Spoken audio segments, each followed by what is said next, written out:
Welcome to the art and science of trading as a business. First, I want to talk to you specifically about the program itself and what it hopes to achieve and what the objective of the program is. The objective of the program for the first part is the Money Every Month program is to generate just what it says, money every month. We want to generate a consistent income on a monthly basis in our trades so that just like any other business, we want to generate recurring, consistent monthly income. Does that mean we're going to be profitable every month?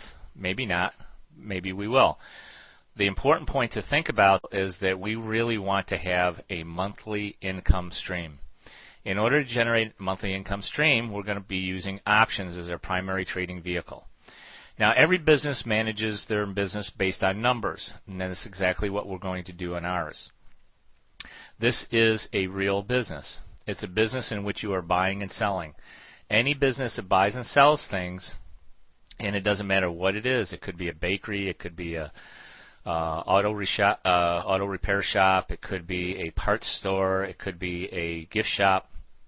You have to buy your stock from someplace and then you sell it to a customer. Well, the very same thing happens in the markets. You're buying and you're selling. Let me give you an example of how we actually try to make our money in the markets as a business. All we're doing is really meeting supply and demand. Let's take, for example, a stock such as Activision, which we have on our screen right now. The symbol is ATVI. It's currently trading at $27.23, down 27 cents today. Now, for the most part, you have people in the market who believe that ATVI, Activision stock, is going to go up. You have other people who believe the stock is going to go down, and that's what makes a market. On the if we take a look at this, the options on this particular stock, we have what's called call options. We have puts. Calls are those options that people purchase if they think the stock is going to go up. People buy puts on this stock if they believe the stock is going down. So let's say you think that the stock is going to go up. So you purchase this call option on the May options for Activision, and you get it at 40 cents, almost in the middle of the bid and ask price. Well, at 40 cents, this option actually has no real value because the current price of the stock is at $27.23. So not only do you have to be accurate as to your timing, because the stock would have to move quickly in order for you to make money, but you also have to be accurate as far as direction goes. The stock has to move up in order for you to make money. If you were to purchase a put option, let's say you got it for 70 cents, not only would you have to be correct as to the direction of the stock, it would have to move down in order for you to make money, but your timing would also have to be correct because it would have to move down relatively soon in order for you to make money. Because there are only two absolute rules of the option markets. Those two absolute rules are, number one, prices will fluctuate. Yes, the underlying price of the stock will fluctuate and the individual option prices will fluctuate. Number two, the only other rule, absolute rule of the option market is that these contracts will expire. Any option contract that you buy on any stock will expire at a certain date in the future. If we were to purchase these May options, the ones that we're looking at right now, expire, and we have the expiration date right here, in 24 days. Normally, the options expire on equity and index options the third Friday of each month. That is the last trading day for those options. They actually expire the very next day on a Saturday. You can also pick the expiration dates that you're interested in purchasing. So, for example, if you thought there was an imminent move in Activision, you could purchase this option for 40 cents today at $27.50, and if the stock did move up beyond the $27.50, you would actually start making money. But what happens if the stock doesn't move? Well, if the stock doesn't move, slowly, day by day, this option that you purchased, if the stock does not move, would slowly erode in value. Why? Well, the reason is that you have the right as a call buyer to purchase the stock at the strike price that you purchased, in this case $27.50, at any time before the third Friday of May. As we get closer to the third Friday of May, the chances of that stock moving up beyond this strike price of $27.50, above the price of $27.50, becomes less and less certain. And because of that, the option has less value to it. So, I mean, if you take a look at an option like this over time, let's say that the stock doesn't really move. If over time, like a week from now, maybe this option will be selling for 20-cent bid, 35-cent ask. A week after that, it's 15 cents and 20 cents, or 25 cents. The week after that, maybe it's 5 cents and 10 cents. So eventually, the option that you purchased at 40 cents with great hope that the stock was going to move up is now only worth about 10 cents. You've lost 30 cents on the trade. Well, that's exactly what the person who sold it to you is hoping would happen. That in fact that the stock did not go up in price, that you purchased this option that they know is going to expire and will eventually erode in value over time. And that's how they make their profit. Because they sold it to you at 40 cents, they can buy it back at 10 cents, making 30 on that trade. Well, what about the guy who purchased the put option? The option that gives him the right to sell the stock at $27.50, hoping that it would go down so that he could buy it back at $22.50. If he could buy it at $22.50 and sell it at $27.50, he's made a $5 profit. And that's what his hope is. Now, if the stock doesn't do anything at all, the same exact thing is going to happen to his put option. Eventually, over time, because the actual probability that the stock is going to decline in price decreases as these options get closer to expiration, then eventually this option will be worth less and less each week.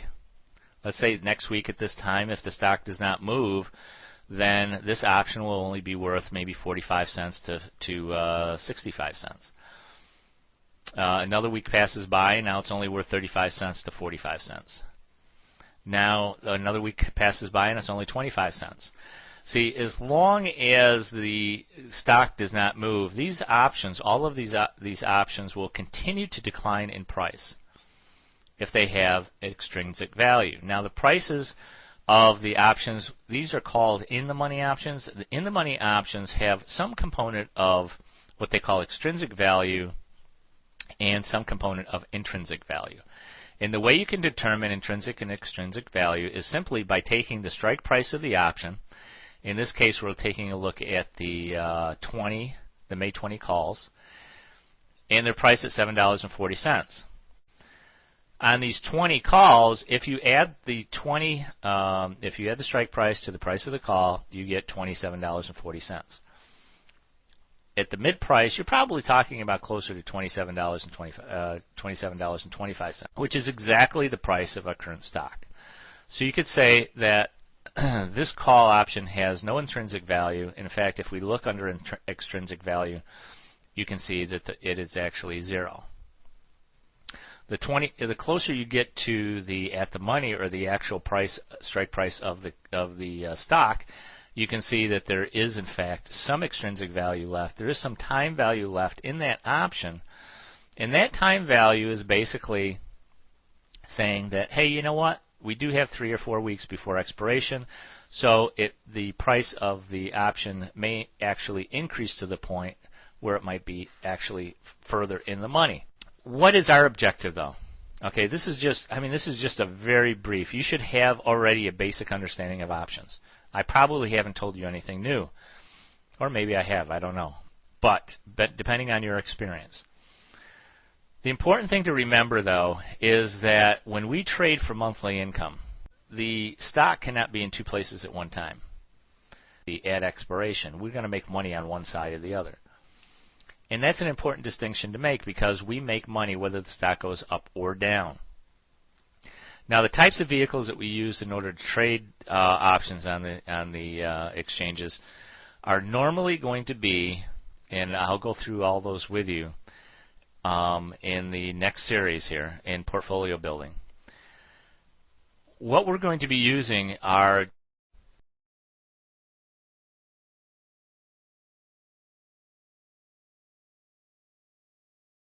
adjustments. Adjustments are everything because, as I said, prices fluctuate, and that's one inviolate rule of the market. Prices will fluctuate. We don't care if they go up or down, but they do fluctuate. There's a couple rules of the option markets, and that is that the two I've already told you. The third one is don't lose money. Okay, so yes, the rules are prices fluctuate, options expire at a date in the future, and the third rule is don't lose money. So in order not to lose money, many times we have to do adjustments to our original positions, and this is where a lot of option players make a mistake. They do not adjust their positions. They put a position on, they believe that they can just keep it on there until expiration. Well, they forgot about the other rule of the market, and that is prices will fluctuate. Options expire, but they also fluctuate. So if you get into a position, and a lot of option players do this, they just put positions on and they forget about them, and they don't even look at them until they have a loss. And then it's too late to do any type of adjustment to that position because they're already too far gone. Our goal is to monitor your positions, put these positions on, and then we will show you exactly what you need to do in order to adjust the positions, and that's where the majority of the real profits come in this business. Because, what happens to a business when it's not making money all of a sudden? Well, just like this, if we're not making money, then we have to take a look at the source of the problem and adjust our strategy in order to take advantage of new market conditions. And that's exactly what any business has to do. Any business who is not in a profitable position has to take a look at their business model, and exactly what we do in our business of trading. And that's why it really is a business, because we manage by numbers, and that's what all good big businesses do. They manage by numbers. So now this is an aggregate position of our demonstration account for the purpose of these videos. You will see this throughout all the videos that we're creating on this strategy. We start out in a cash position, but I also want to show you what the profit potential of having more contracts. Eventually, as you get experience in this type of trading as a business, you're going to be able to have a great deal of confidence in your ability to adjust trades over time. I suggest that you begin with paper trading. Now, the Thinkorswim platform has a paper trading account that you can set up for free. It looks identical to this. The only thing that is different is if you look up in this top left-hand corner, this is a live trading account. It has a red symbol here with the Thinkorswim symbol and logo. If you have a paper trading account open, this is a green symbol. But the platform is absolutely identical. Everything is exactly the same. You can enter trades, you can adjust trades, you can look at charts, you can monitor your account. You can do everything that you can in a paper trading account with Thinkorswim as you can